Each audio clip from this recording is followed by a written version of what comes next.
நம்முடைய நிதியமைச்சர் அவர்கள் கசிவு கசிவுன்னு இந்த இதில் பார்த்தா நிறைய இடத்துல இருக்கு. கட்டடத்தில் எங்கேயாச்சும் கசிவு இருந்தா சொல்லுவாங்க. இன்னமும் புது வார்த்தையை கண்டுபிடிச்சிருக்கீங்க, கசிவு. நாளை கசிவு நீர் குட்டைன்னு சொல்லித்தான் நாங்கள் கேள்விப்பட்டிருக்கோம். கசிவு என்கின்ற புதிய வார்த்தையை கொண்டு வந்திருக்கிற உங்களுக்கு என்னத்தை சொல்றதுன்னு சொல்ல முடியாது. அடுத்ததாக எந்த டெண்டர் இன்னும் நீங்க வைக்கல? நிதி அமைச்சர் இல்ல கசிவுக்கு விளக்கம் சொல்லிட்டான், அவர் சொல்ல விரும்புறாரு, சொல்லுங்க. மாண்புமிகு பேரவைத் தலைவர் அவர்களே, இப்ப இன்பிட்வீன் நான் சொல்லிக்கிட்டே இருக்கணும்னு பதில் நினைச்சீங்கன்னா அது டைம் வளர்த்துக்கிட்டே போகும். அது ரொம்ப நேரம் ஆயிடும். அப்புறம் உங்களோட கன்க்ளூட் பண்ண முடியாது, மற்றவங்களும் பேச முடியாதுன்னு நினைக்கிறேன். நான் பேசணும்னா கிட்டத்தட்ட ஹானரபிள் சீஃப் மினிஸ்டர்கிட்ட நான் கொடுத்த ஆவணங்களே அவர் மூலமாக பேச போகுது. கிட்டத்தட்ட ஆடிட்டிங் முடிஞ்சு ஒரு 3 துறைக்கான ஆடிட்டிங் முடிச்சிருக்கோம். நீங்கள் கேட்குறீங்களா கசிவுன்னு? அந்த லீக்கேஜஸோட ரிப்போர்ட் எல்லாம் ஆடிட் தலைவரோட டேபிள் முன்னாடி இருக்கு. அவர் எப்போ அதை பற்றி பேசணும்னு அவர் தான் முடிவு எடுக்கணும். நீங்கள் பேசுறதுன்னா நீங்கள் இப்போ பேசிடுங்க. 3 டிபார்ட்மெண்ட்ல ஆடிட்டிங் முடிஞ்சிருக்கு. போன 5 ஆண்டுகள் திமுக ஆட்சியில் எவ்வளோ ஆடிட்டிங் பண்ணிடுறாங்க எனக்கு தெரியாது, அதை நான் விசாரிச்சு தான் சொல்லணும். ஆனால் வந்த 60 நாட்களில் ஹானரபிள் சீஃப் மினிஸ்டர் அவர்கள் எங்களை கூப்பிட்டு நீங்கள் கேட்கக்கூடிய இந்த கேள்விகள் இந்த நேரத்தில் கண்டிப்பாக கேட்பீங்கன்னு அவர் முன்கூட்டியே கணிச்சு வச்சிருக்காருன்னு நினைக்கிறேன். அவர் எங்கள்கிட்ட கேட்டுட்டார். பிஃபோர் த அசம்பிளி கமெண்ட்ஸ் எனக்கு ரிப்போர்ட் வேணும்னு சொல்லியிருந்தாங்க. அந்த அடிப்படையில் எல்லா ரிப்போர்ட்டும் ரெடியாக இருக்கு. ஏன்னா ரிப்போர்ட் அடிப்படையில் தான் பேசணும்னு சொல்லிட்டு லாஸ்ட் அசம்பிளி செஷனில் பார்ட்டி என்ற ஒரே வார்த்தையில் எல்லாம் எழுந்து போனீங்க. இப்போ அப்படி நடக்காது சார், இப்படி நடக்கவே நடக்காது. இன்னைக்கு எல்லா ரிப்போர்ட்டும் அவர்கிட்ட இருக்கு. வெளிப்படையா ஹானரபிள் சீஃப் மினிஸ்டர் உங்களுக்கு அனௌன்ஸ் பண்ணுவாங்க. அதை நீங்க படிக்கிறதுக்கே கிட்டத்தட்ட எனக்கு தெரிஞ்சு உங்களுக்கு 100 நாள் மேல ஆயிடும். அதை முடிச்சுட்டு வந்து பேசுங்க. இங்க நான் எல்லாம் டீட்டெயிலா சொல்றேன் உங்களுக்கு. தேங்க்யூ. மாண்பு உறுப்பினர். நல்லது, வரவேற்கிறோம். என்னன்னா இப்போ பில்லு வாங்குறதுக்கு ஒவ்வொரு அலுவலகத்துக்கும் போய் பாருங்க. மாண்புமிகு அமைச்சர் அவர்களே, நீங்க ஏதாச்சும் போலீஸ் டிபார்ட்மெண்ட் அது உங்க கையில் இருக்கு பாருங்க. நீர்வளத்துறையிலே 3% கொடுத்தா தான் பில்லுன்னு சொல்லி சொல்றாங்க.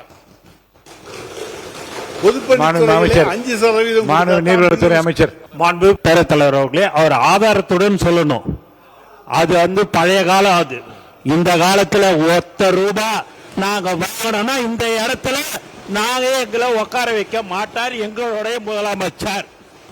அதனால ஆதாரத்துடன் அவர் சொல்லணும்ன்றதை நான் கேட்டுக்கொள்கிறேன். இல்ல மாண்பு உறுப்பினர் அவர்கள், நீங்க வாயால பேசுறதெல்லாம் கரெக்ட். அதெல்லாம் நீங்க உங்களுடைய காலத்துல நாங்க தான் சொல்றோம்ல, நீங்க நிரூபிங்கன்னு சொல்றோம். நீங்க நிரூபிக்க வேண்டியதானே. எதுவுமே இல்லாம நீங்க மட்டும் பேசணும்னா அது எப்படி? யாரு போட்டிருக்கிறா? எல்லாரும் நீ போடுறாங்க அப்படின்னாங்கன்னா நீங்க அதை அது ஆதாரத்துடன் நீங்க இருக்குதுன்னா நீங்க நிரூபிங்கன்னு தான் சொல்றோம்.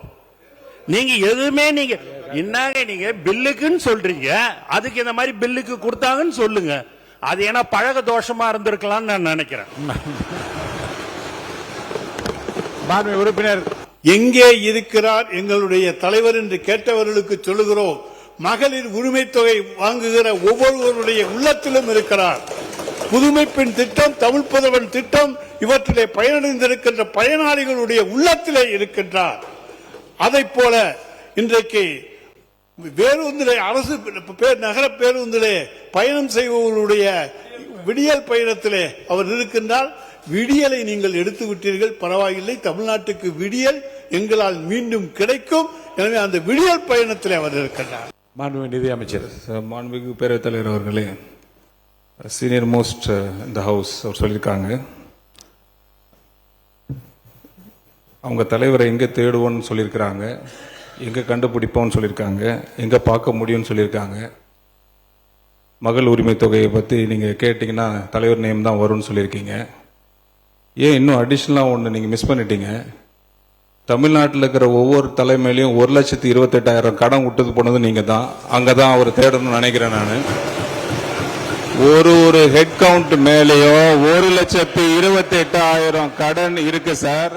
சார் இது நான் சொல்லல சார். சார் முதல் பொறுமையா இருங்க, ரிலாக்ஸா இருங்க, ரிலாக்ஸ், கூலா இருங்க, கூல் கொஞ்சம் கூலா இருங்க. நான் சொல்றேன் சார்.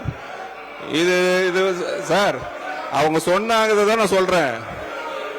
1,28,000 ரூபாய் கடன் ஒவ்வொரு ஹெட் கவுண்ட் மேலேயும் இருக்க காரணம் ஹிஸ்டரி படிச்சது previous DMK கவர்மெண்ட் மட்டும்தான். அவங்க பினான்சியல் லாஸ் பண்ணது தான், அட்மினிஸ்ட்ரேட்டிவ் கொலாப்ஸ் தான். நாங்க 50 வருஷம் இல்ல சார், நாங்க 50 வருஷம் ஆச்சு இல்ல. ரிலாக்ஸா இருங்க சார். சார் ரிலாக்ஸா இருங்க. நீங்க கத்துறதுனால பிரயோஜனம் இல்ல சார். ஆக்சுவல் என்ன பட்ஜெட்ல சொல்லிருக்காங்களோ, என்ன சொல்லிருக்காங்களோ அதை தான் நாங்க சொல்லிருக்கோம் ஒயிட் பேப்பர்ல. நாங்க வேற ஒண்ணும் புதுசா ஒண்ணும் சொல்லலையே. அவைத் தலைவர் அவர்களே, ஒயிட் பேப்பர்ல நாங்க என்ன சொன்னோமோ அதோ கிளியரா இருக்கு. 1,28,000 ரூபாய் கடன்றது அவங்க விட்டுட்டு போன கடன். அவர் சொல்றது உரிமை தொகையில போய் எங்க தலைவரை தேடுங்கன்றாங்க. அதே தான் நானும் சொல்றேன். 1,28,000 யாருக்கிட்ட விட்டு போயிருக்கீங்க? பேஸ் பண்ணி தான் நாங்க பட்ஜெட் போட்டிருக்கோம். உங்களுக்கு தர போறேன். மாண்பு பேரவைத் தலைவர் உட்காருங்க. மாண்பு உறுப்பினர் பேசியதற்கு அந்த துறையோட அமைச்சராக இருக்கிற நிதியமைச்சர் அவர்கள் பதில் சொல்கிறார்கள்.